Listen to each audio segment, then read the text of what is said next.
Hello and welcome back to lesson in Gujarati. विद्यार्थी मित्रों, आज આપણે આ વિડિયો લેક્ચરમાં કેન્દ્ર સરકારે જે 3100 કરોડ રૂપિયા કોવિડ-19 માટે પીએમ કેર્સ ફંડમાંથી ફાળવ્યા છે તેના વિશેના કેટલાક ઇમ્પોર્ટન્ટ ક્વેશ્ચન આન્સર્સને જોઈશું। આ વિડિયો તમારી આવનારી દરેક સિવિલ સર્વિસ એક્ઝામ માટે ઉપયુક્ત સાબિત થઈ શકે તેવો હોય વિડિયોને અંત સુધી જોવા વિનંતી છે। તો વિડિયોમાં કોઈ પણ જાતના ડિલે કર્યા વગર વિડિયોને શરૂ કરીએ। Let's start.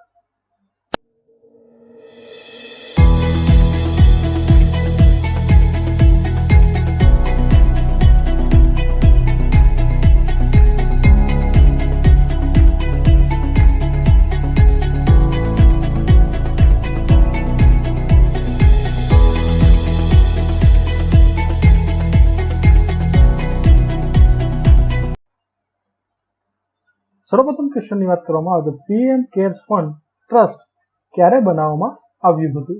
તેનો આન્સર આવશે પીએમ કેર્સ ફંડ ટ્રસ્ટ તારીખ 27 માર્ચ 2020ના રોજ બનાવવામાં આવ્યું હતું। આગળ વધીએ, પીએમ કેર્સ ફંડ ટ્રસ્ટમાં કોનો સમાવેશ થાય છે?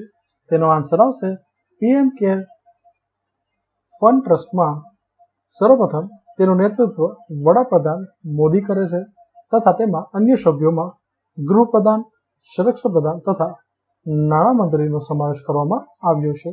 આગળ વધીએ, ફાળવેલા ભંડોળનો ઉપયોગ 2000 કરોડના કેટલા વેન્ટિલેટર ખરીદવા માટે કરવામાં આવશે? અહીં જે 3100 કરોડ રૂપિયા ફાળવ્યા છે તેમાંથી 2000 કરોડના વેન્ટિલેટર ખરીદવાનું સરકારનું આયોજન છે। અહીં આ 2000 કરોડમાંથી આશરે 50,000 જેટલા વેન્ટિલેટર સરકાર ખરીદશે તથા તેનો ઉપયોગ સરકાર દ્વારા સંચાલિત COVID-19 હોસ્પિટલમાં સપ્લાય કરવામાં આવશે। આગળ વધીએ, અહીં આ ફાળવેલા ભંડોળમાંથી કેન્દ્ર સરકારે કેટલા રૂપિયા કેન્દ્ર શાસિત પ્રદેશ તથા રાજ્યોને આપવાનું નક્કી કર્યું છે? તો વિદ્યાર્થી મિત્રો, અહીં 3100 કરોડમાંથી કેન્દ્ર સરકારે કેન્દ્ર શાસિત પ્રદેશ તથા રાજ્યોને 1000 કરોડ રૂપિયા સહાય આપવાની નક્કી કર્યું છે। આગળ વધીએ, રાજ્યને ફાળવેલા ભંડોળ કયા અધિકારીઓને હસ્તગત કરવામાં આવશે? તેનો આન્સર આવશે મ્યુનિસિપલ કમિશનરો અને જિલ્લા કલેક્ટરોને। આગળ વધીએ, રાજ્યોને ફાળવેલા ભંડોળનો ઉપયોગ શાના માટે કરવામાં આવશે?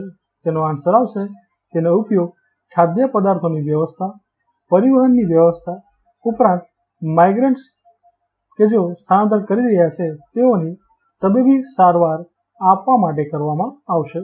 આગળ વધીએ, રાજ્યોને ફાળવેલા ભંડોળનું વિભાજન રાજ્યો વચ્ચે શાના આધારે કરવામાં આવશે?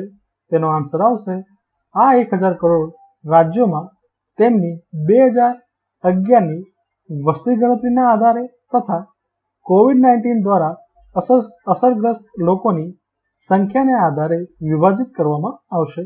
આગળ વધીએ, COVID-19 સામેની રસી વર્તમાનની જરૂરિયાત છે। અહીં આ રસીના વિકાસકર્તાઓને ટેકો આપવા માટે કેટલા કરોડ ફાળવવામાં આવ્યા છે? તેનો આન્સર આવશે 100 કરોડ। આગળ વધીએ, રસી વિકાસકર્તાઓને ટેકો આપવા માટે રૂપિયા 100 કરોડ ફાળવવામાં આવ્યા છે। અહીં આ ભંડોળના નિકાલની દેખરેખ કોના દ્વારા કરવામાં આવશે? તેનો આન્સર આવશે પ્રિન્સિપલ સાયન્ટિફિક એડવાઇઝર દ્વારા। આગળ વધીએ, પ્રધાનમંત્રી રાષ્ટ્રીય રાહત ભંડોળ કરતા પીએમ કેર્સ ફંડ કેવી રીતે અલગ પડે છે?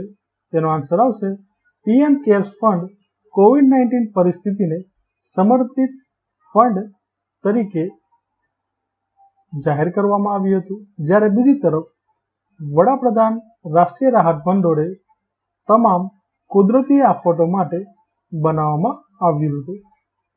આગળ વધીએ, પીએમ કેર ફંડ વિશે શું ચિંતાઓ લોકો દ્વારા સામે લાવવામાં આવી રહી છે?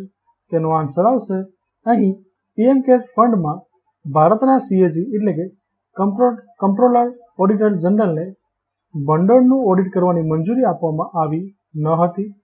બીજું વાત કરવામાં આવે તો ભારત સરકારનો આ પ્રકારનો દાવો છે કે અહીં આ ભંડોળ સંસ્થાઓ અને વ્યક્તિઓના દાનના આધારે એકત્રિત કરવામાં આવ્યું હતું અને તેથી ટ્રસ્ટીઓ દ્વારા સ્વતંત્ર ઓડિટર્સની નિમણૂક કરવામાં આવશે।